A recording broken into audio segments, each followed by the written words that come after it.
The Cold War, Yalta Conference, 4th to the 11th of February 1945. 1. The war was coming to an end and Russia, Britain and USA's army were marching on Germany. 2.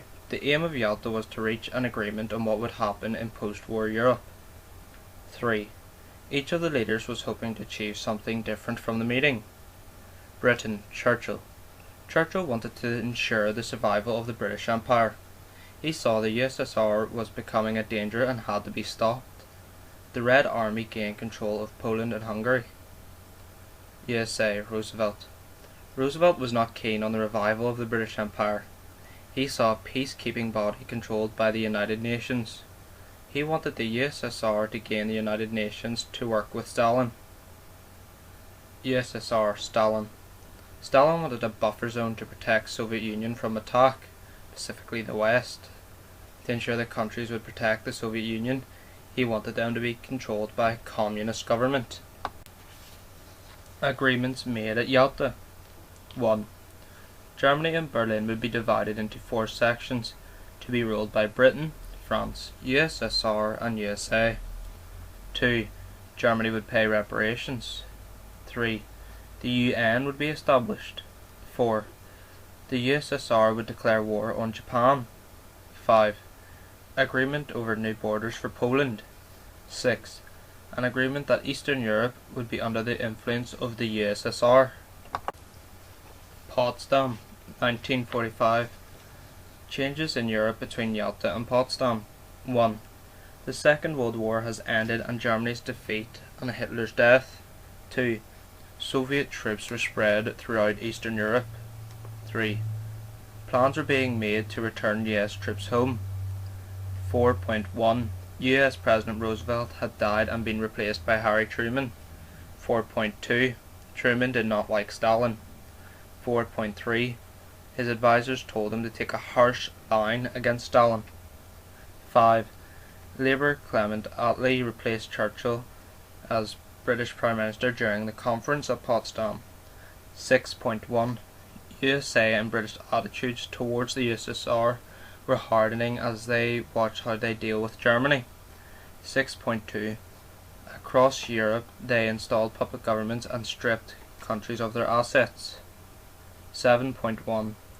Relationships much less friendly at Potsdam. There were suspicions of each other. 7.2. The West were critical on how Stalin acted in Eastern Europe. 7.3. Stalin was angry at being told about the atomic bomb at a very late stage. Spread of communism in Europe. The Iron Curtain. USA's and the USSR's suspicions by the end of 1945. 1. Both stronger than ever before. 2.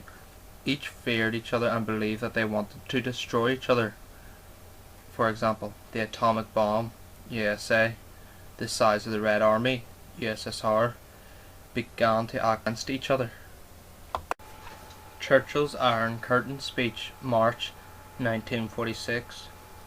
Churchill spoke in Fulton, Missouri, USA. Churchill condemned Stalin's attempts to control Eastern Europe. Churchill demanded on an Anglo-American alliance to stop the spread of communism.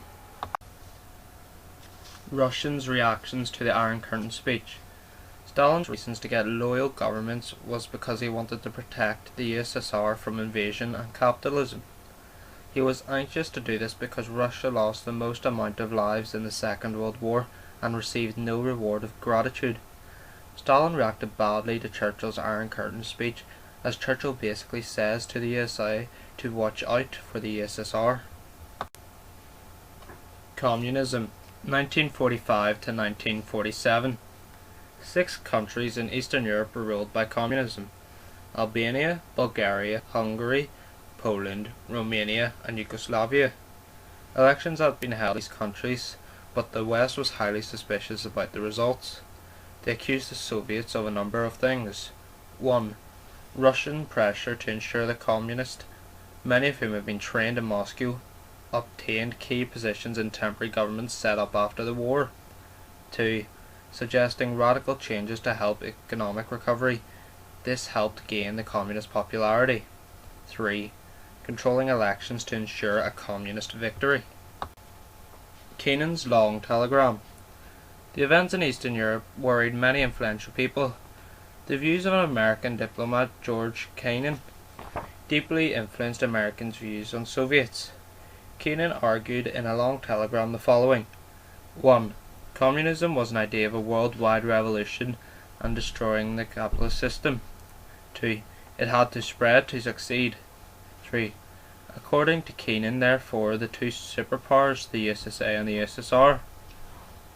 4. He argued that the USA would have to act to contain the USSR's aggression in the future. 5. President Truman took his word and created the policy of containment. 6. This is when the USSR would act in the future to stop the spread of communism. The Truman Doctrine.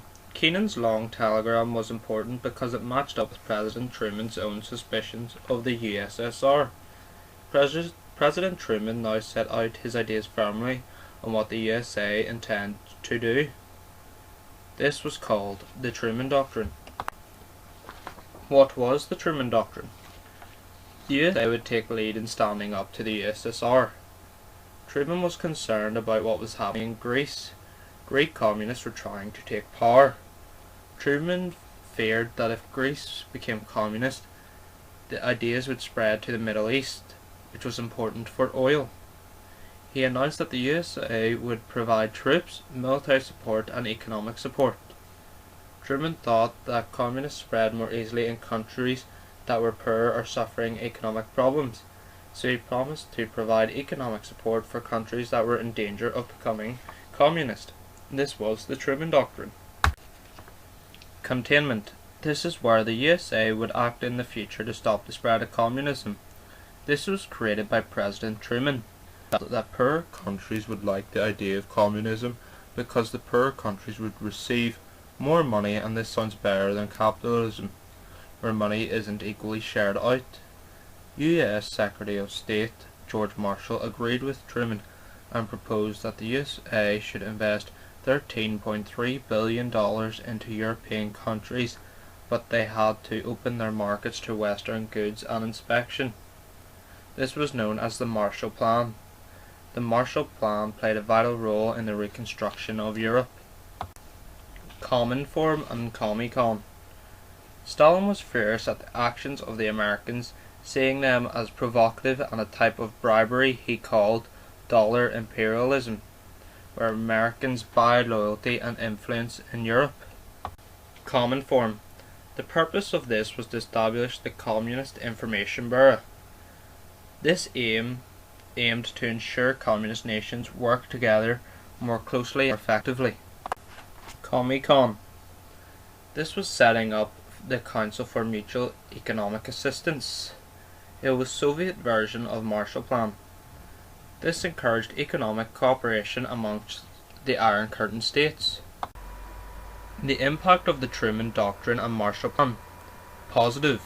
USA was indicating its intent to remain involved in European affairs. The economies of many European countries recovered rapidly. The US economy developed rapidly. Negative. Political and economic divisions between East and West were deepened. The USSR strengthens its grip over the Iron Curtain countries with the establishment of Cominform and Comecon. The Berlin Blockade, 1948 to 1949. Causes of the blockade. Berlin was divided in 4 zones for the 4 countries, but Berlin was located in the Soviet zone. The Allies had different opinions on Germany's future. The Western powers wanted Germany to recover to become a barrier to stop the spread of communism. The USSR wanted Germany to remain weak as Germany invaded Russia twice since 1914. By 1948, Western zones were recovering due to the Marshall Plan, while Soviet zones were poor and stripped of resources. New currency introduced to Western zones, the Deutschmark. Stalin was not happy at the reconstruction of Germany, which will become a threat in the future. The people living on the border would leave the east and go to the west for better jobs and living conditions. 24th of June 1948, Stalin ordered Berlin to be cut off from the Allies. The Berlin airlift. There was many ways to get into Berlin, but those ways would have the risk of war.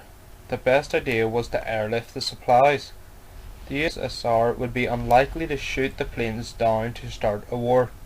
After a year, it proved that the airlift was working, and this led Stalin to lift the blockade on the 12th of May 1949. Results of the blockade. Breaking the blockade was a big propaganda for the West and a big setback for the USSR. Containment has worked as communism failed to spread throughout the West. In April 1949, before the lifting of the blockade, 12 nations, all Western, set up the Atlantic Treaty Organization, also known as NATO, to ensure the West could cooperate to prevent future Soviet aggression. The Soviets saw NATO as an aggressive alliance. This seemed more likely when Western Germany joined NATO. The Soviets created the Warsaw Pact, a communist version of NATO. All hopes of Germany becoming a united Germany were gone. The Hungarian Uprising, 1956. Background. When Stalin died in 1953, Khrushchev succeeded as leader of the USSR. In 1956, Khrushchev made a secret speech that shocked his listeners, as Khrushchev said to them that Stalin was a monster and was the reason for so many deaths. Khrushchev made a policy called de-Stalinization, which meant to undo all the harsh things Stalin has done. This led to riots breaking out on the streets in Poland. Hungary in 1956 was a place of misery ruled by a brutal dictator, Rákosi. Hungary had a secret police, the AVH, that had purges and brought terror to the people. Hungary had forced labour and resettlement, persecution of the Catholic Church, and falling living standards. Events. In October 1956, students' protests broke out in Budapest. Crowds were attacked and members of the AVH were killed. The government falls. Hardliners flee to the USSR. Nagy becomes Prime Minister. In November 1956, Nagy brought in new reforms. The AVH dissolved. Other parties legalized and brought into the national government. Cardinal Mindustry released from prison. Hungary withdrew from the Warsaw Pact. The USSR responded with Operation Whirlwind. November 4th, USSR invaded Hungary with 5 divisions and 6,000 tanks. 30,000 were killed when Soviets entered Budapest. 250,000 fled to the west via Austria. USSR claimed that the victims were fascists. Nagy arrested and killed 1958. Carter installed as new Prime Minister.